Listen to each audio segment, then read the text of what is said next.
Today, I'm going to explore the cost of living back in Oklahoma, where I grew up, compared to life here in Scotland, with a twist. I'll be looking at what it's like when you're earning minimum wage in Scotland and comparing it to earning almost 3 times the minimum wage of the United States. It's definitely not the most fair comparison, but will the results be fairly even, or will one country have a massive advantage? Let's find out. For those of you that don't know me, hi, I'm Peter, and in 2020, I moved from Oklahoma to the west coast of Scotland. There were many reasons why I moved, but one of the big reasons was cost of living and steak bakes. Lots of people will compare and argue about the differences in cost of living, and some of the big misconceptions that many Americans have is that our wages are super low and our taxes are super high. But that's not necessarily true. If you simply compare the average wage between the two countries, it does seem like the US comes out ahead, but that's not the whole story. Comparing the average over the whole population can be very misleading because the ultra-rich people will distort the figures. It doesn't take into account what their day-to-day expenses are, and as it is, cost of living comparisons should be based on the average person's ability to afford some sort of a basic decent standard of living, not just the upper class and the wealthy. Anyways, let's jump in. When I'm talking about cost of living, there are so many factors to consider, and some things can't be easily compared or generalized, but I'll try my best to make this fairly realistic. Some of these comparisons will be based on what I personally paid in the past, and some of these will be based on averages. The exchange rate fluctuates, but I'm using an exchange rate of $1.35 to the pound, which is what it currently is on the day I'm starting to plan this video. I'm probably going to say this a few times, but I also want to make it clear that cost of living is highly subjective and it will vary for every person's individual circumstances. This video is based on my opinion and experience, and naturally your specific circumstances or experience might differ from mine, and that's fine. According to the Scottish government, the median yearly income is just over £38,000 per year, or about $51,000. And the median yearly income in Oklahoma, where I lived most of my life, is $55,000 per year. That actually seems fairly even, but the federal minimum wage in the United States is either $7.75 an hour or $2.13 an hour, depending on what kind of job you have. And it hasn't changed since 2009, whereas the minimum wage in the UK increases every year and is currently $12.21 per hour or $16.48 for anyone over the age of 21. So the overall average income seems to be fairly even, but minimum wage is over double in Scotland. Nobody should have a full-time job and still live in poverty, which is why I'm fixated on minimum wage here. If I were to compare minimum wage workers from both countries, this video would be over in about 2 minutes with a landslide victory for Scotland. So that's why I'm going to give the United States an unfair advantage with this comparison and compare Scotland's minimum wage to $20 per hour, which is even more than what people have been campaigning to increase the minimum wage in the US to for years. Let's start with our income baseline. If you're in Scotland earning minimum wage at a full-time job, that works out to be just under £24,000 per year for 37.5 hours per week. If you live in Oklahoma making $20 an hour, that works out to just over $41,000 per year, or about £31,000 for a 40-hour work week. Income tax situations can vary a bit more in the States than they would here, but if you're single with no kids, after taxes, you're looking at roughly £21,000 per year or £1,700 per month take-home pay in Scotland. And in Oklahoma, it's roughly $34,000 after federal and state taxes, which is about $2,800 or £2,100 per month. As I said earlier, cost of living is highly dependent on your specific circumstances and lifestyle, but there are still plenty of expenses that are pretty universal for everybody, like rent, council tax, which is kind of like property or estate taxes in the US, electric and gas, internet, mobiles or cell phones, health insurance, groceries, and transportation like your car payment, car insurance, or public transportation passes. The biggest and most volatile variable in all of this is going to be your rent, but I'll save that for last and start with your other monthly bills or expenses. In today's world, everybody has to have home internet and a mobile or cell phone. The US has allowed pretty much every industry to become a monopoly. So when it comes to internet service specifically, most people only really have one or two companies to choose from, as opposed to the dozens of companies available here in Scotland. In Tulsa, your main choices would be either AT&T or Cox Communications. I pay a little bit more than most people to have faster internet speed, but here's a comparison for 500 megabits per second, which is still more than the average person really needs. In Tulsa, it would currently be about $65 or 48 pounds, whereas here in Scotland, I can get it for 28 pounds per month or only about $37. I must say I'm a little bit skeptical about the American pricing. The pricing listed on their website is quite a bit lower compared to what I used to pay in Oklahoma. And from my experience, they're always finding ways to increase your bill while you're still in contract, whereas they don't really do that here, or at least not by as much. So while it seems that internet pricing has gotten cheaper since I lived in the States, I'm really skeptical about how accurate that is. Next up, you'll need your mobile or cell phones. And this is where pricing can get really crazy for Americans. Back when I lived in Oklahoma, I paid $150 per month on AT&T for 2 lines with 2 phones. But that was with a 50% discount on the service aspect of the bill.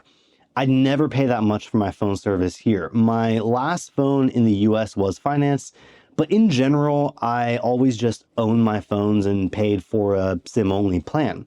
Right now, I pay £9 per month for 125 gigabytes of data on EE. The cheapest cell phone bill I ever had in the US was about 10 years ago with Metro PCS, and it cost me $45 per line for SIM cards only. And looking it up today, I was actually pleasantly surprised. It looks like their prices have actually come down. It's currently $25 or about 18 pounds per month. It still says it's unlimited data, but it's not.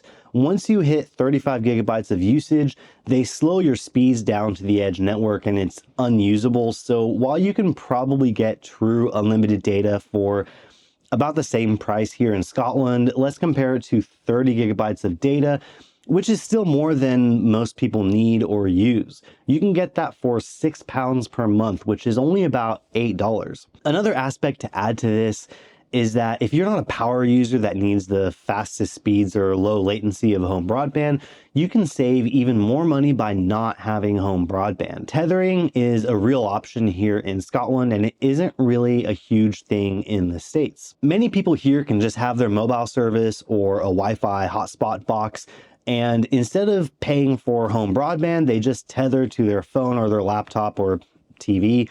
And the data that you use while tethering just goes towards your normal monthly data allowance. But in the US, tethering is generally separate from your mobile usage. For example, you might pay $100 per month to have an unlimited data SIM card in your phone, but tethering is completely disabled. And if you want to use it, you'll have to pay an extra $20 per month for like 5 gigabytes of tethering specific data. When I lived in the States, I almost never used tethering, but here, if I'm out and about needing to use my laptop, I can just tether to my phone without having to worry about paying any extra. This next monthly expense is something that's completely foreign to most people in Scotland, and that is healthcare costs. If you're in Scotland, it is completely paid for by your taxes. Even your prescriptions are completely free. If for some reason you want to bypass the NHS and pay for private health insurance, it'll only run you about 40 to 80 pounds per month, or at least that's what Google told me because I don't pay for private insurance. This is where things really start to fall apart for the US, because if you so much as sneeze, they'll hand you a bill with 3 zeros on the end. I'm not going to go into a whole lot of detail about American healthcare costs right now because that would be getting off track a bit, but the average cost of healthcare in the United States is absolutely extortionate, and it's tied to your employment if you're lucky enough to have an employer that offers healthcare coverage. If you don't have a job, or if you're self-employed, or you have a part-time or minimum wage job, chances are you either have zero healthcare, or you're paying literally like $500 to $1,000 per month for extremely basic coverage that doesn't actually cover much of anything. My last two jobs in the States were really good union jobs, which had really good benefits by American standards. But all of those benefits were worse than what every worker in Scotland gets as a bare minimum by law. Healthcare is certainly more expensive today than it was back then, but back then I paid about $150 per month out of my paycheck for my health insurance premiums, which might not sound that bad depending on your viewpoint, but you have to realize that the monthly premium cost isn't your only expense. If you want to actually use your healthcare, it will cost you much more. Health insurance in the States is extremely complicated, and there are so many different plans and packages that you can't really cover every situation in one video. And I might be oversimplifying this, but in general, when you have health insurance, you pay your monthly premium, which your employer also pays on it, but then you also have a yearly deductible, and your health insurance is basically worthless, especially for emergencies, until you hit that deductible. I don't remember the exact amount of my deductible, but I'm wanting to say $2,000 or $3,000. It can often be more than that. They also have copays. So anytime I needed to go to the doctor, I had to pay a flat fee of like $40. If I had to go to the ER or A&E, it would have been about $100. Any prescription that I received, I had to pay a certain amount for, and most of them were about $20 to $50 with my health insurance coverage. The actual monthly cost of healthcare in the US varies so widely based on your job and how healthy you specifically are, so I can't really give an exact monthly figure, but my extremely conservative estimate for monthly healthcare expenses would be about $250 per month for one person in the US and zero in Scotland. Healthcare costs are why many people in the US refuse to call an ambulance after an accident or go to the doctor when they really need to. Just one specific example is diabetics. Diabetes is like the 7th most common cause of death in the US. Over 1 million Americans every year have to ration their insulin because they can't afford it, which is absolutely insane. A single vial of insulin only costs about $2 to $4 to make, but without insurance, they'll charge you up to like $300 in the US, maybe more. And here in Scotland, it's free. Moving on, transportation is probably going to be your next big expense. You'll have to be able to get around, and in general, that's going to mean a monthly public transportation pass or a car. There are some cities in the US that have decent or maybe even great public transportation, like New York City or maybe Chicago. But the vast majority of the US has either zero public transportation, or the options that they do have are so bad you can't really use them. And it's like that in Oklahoma. Once again, Oklahoma is a cheap area to live in, so I'd venture to say that if you're in an American city that does have usable or good public transportation, the money that you save with using that public transportation will probably be more than eaten up by paying more money in other aspects of your life, like rent. Most Americans get their driving license as soon as they turn 16 because that's literally the only way they can get around. Considering how car-centric the US is, you would also think that it's cheaper to own a vehicle than here in Scotland, but it's actually not. Let's start with the cost of public transportation, because for the vast majority of people in Scotland, that is an option. If you're in Glasgow, a monthly bus pass will cost you about £72 or $97. And of course, this will vary based on where you live and work, but I think it's a fairly good general price point. I live about an hour away from Glasgow, and the last time I bought a monthly bus pass for my area, it was about £55 or £60. Train passes will be a bit more, but for the sake of this video, let's just say £100 or $135 per month for your public transportation pass. $135 per month won't get you very far in the US though. I've established you pretty much have to have a car if you live in Oklahoma, and that's going to cost you. The average used car price in Oklahoma is about $35,000. And to be fair, you can get cars for much cheaper than that, but considering how low the wages are, the average person doesn't have enough savings to buy a reliable vehicle outright.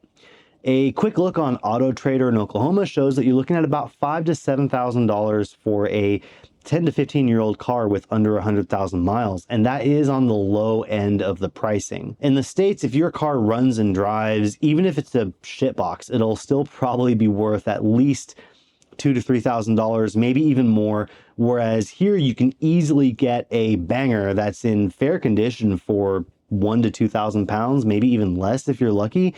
Although these prices have gone up, and I think the days of getting a good vehicle for 500 pounds are unfortunately over, at least for since COVID.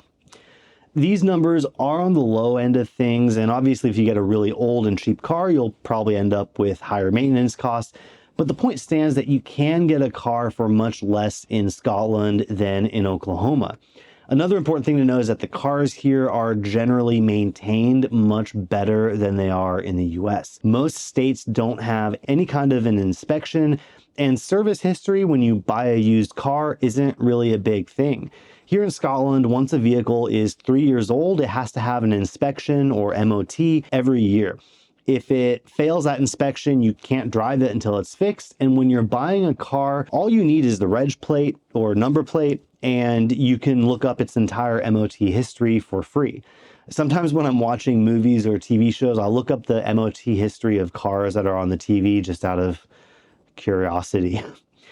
Dodgy MOTs do exist, and that's not going to flag up every single issue, but it's a great general starting point when you're looking for a vehicle. And they don't really have anything like that in the States. Something like 75% of people in the US have to take out a loan for their vehicle. So while it's possible to own your car outright, and of course, plenty of people do, it wouldn't be fair for a cost of living comparison to not include some sort of a car payment. The average used car payment in the US is currently about $600 per month, but I'm going to continue my trend of being extra generous to the US. The last car payment that I had when I lived there was $225 per month. So that's the number I'm using for this comparison. On top of your car payment, you also have insurance. And this is one that was quite puzzling for me when I moved over.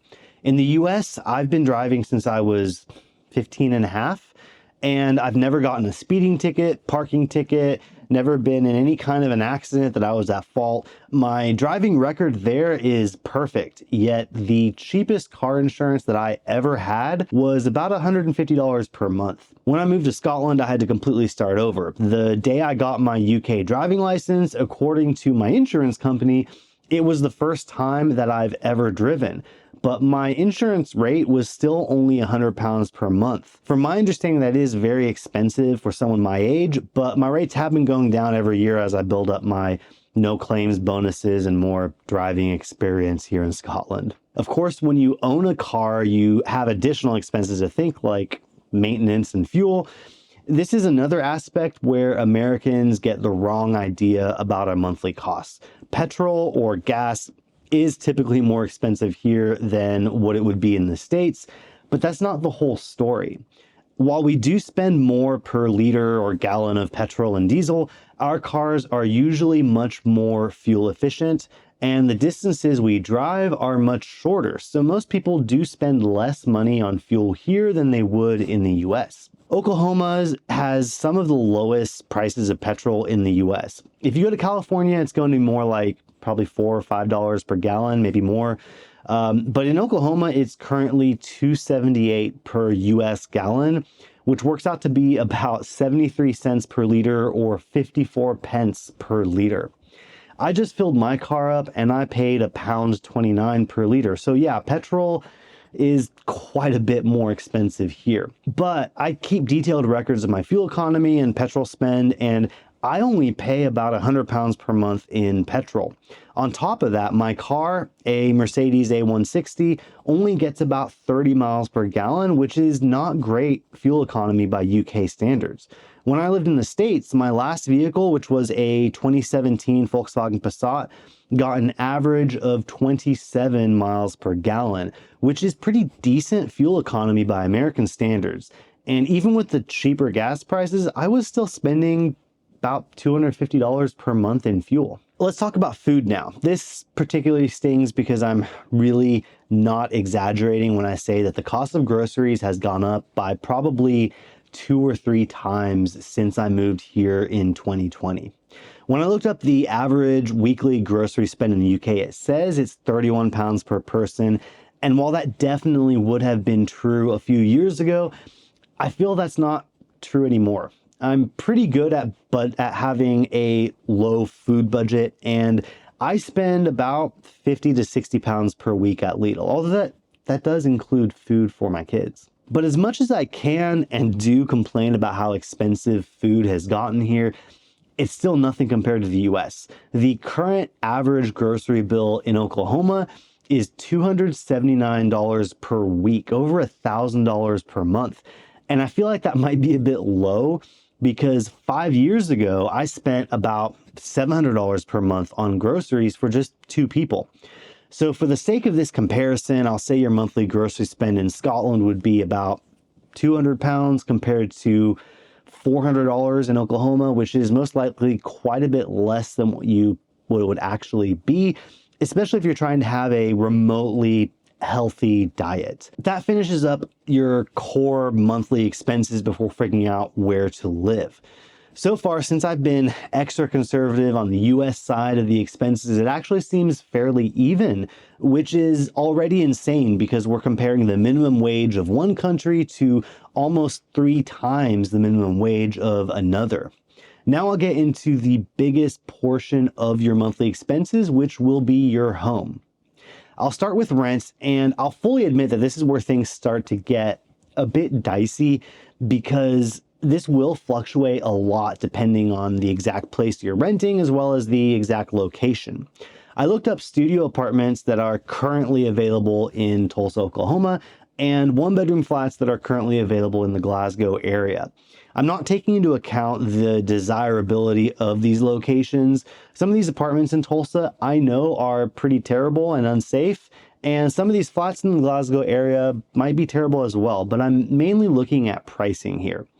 Let's kind of meet in the middle and say that in Oklahoma, a fairly cheap part of the states, you're looking at a minimum of about $550 per month in rent compared to about the same in pounds for Glasgow or the Glasgow area. I'm also going to reiterate that on this one, I'm being a bit conservative for both countries. I'm fully aware you'll probably end up spending a little bit more than $550 for rent in Scotland. And if you're in Oklahoma, which once again is one of the cheapest areas of the US, you will almost certainly pay maybe even double the $550 per month cost. To put this into perspective, the average rent across the United States as a whole is about $1,800 per month. Your next monthly expense is going to be council tax if you're in Scotland. The closest thing to this in the States would be property taxes or maybe state taxes, but only the person who owns the home pays those taxes. So this is one monthly bill that you have to pay in Scotland, but not in the United States. Council tax is based on the value of your property and covers things like your local schools, roads, and water bill. It's like Netflix for potholes. You pay every month and the service never quite works as it should, but canceling isn't an option. If you're in a cheap flat, you'll almost certainly going to be in one of the cheaper bands. But for the sake of this video, let's put it right in the middle at band D and say your council tax is 2,200 pounds per year or 183 pounds per month, which is more than what I pay for my house. If you're a single person, you'll also get a 25% discount. And there are many other ways to get bigger council tax discounts or exemptions, like if you're student, disabled, or on low income. But I'm not going to factor in any additional discounts, which is unfair to the Scotland side of things, because if you're on minimum wage, there's a good chance you're probably going to be eligible for universal credit, which would give you a much bigger discount on your council tax. Last but not least is going to be your utilities, electric and or gas and water. Of course, this will vary a lot based on your usage and how efficient your home is, but energy is typically more expensive per unit in Scotland than it is in Oklahoma. Once again, it's hard to give y'all exact numbers because of all the variables. And when I Google it, I do often find figures that don't really seem accurate to me. Supposedly, the average electric bill in Oklahoma is currently $179 per month, but that's about what I paid 5 years ago, and I know the prices have gone up.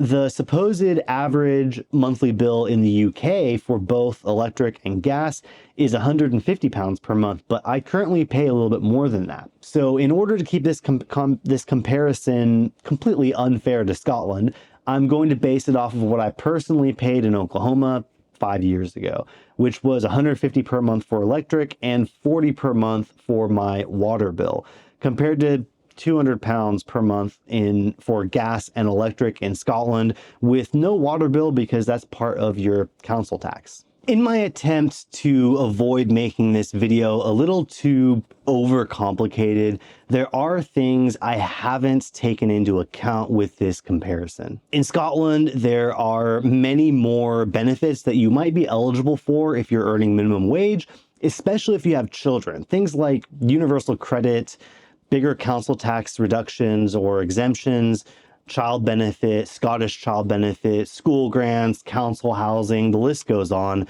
There are so many different things that, depending on your circumstances, you might be able to get to help you out with your monthly expenses. In the US, there are a few social programs that you might potentially be eligible for, things like Medicare or food stamps, but both of those programs are much harder to get than the Scottish equivalents. And I'm trying to keep this video to a fairly simple comparison since there's no way I can cover every single individual person's personal circumstances. I have been fairly conservative, especially for the US side of things, and I've just compared the basic living expenses. I didn't include anything like saving for emergencies, vehicle maintenance, haircuts, Netflix subscriptions, or just quality of life expenses like if you want to go to a pub every once in a while or a cinema or go see a football game.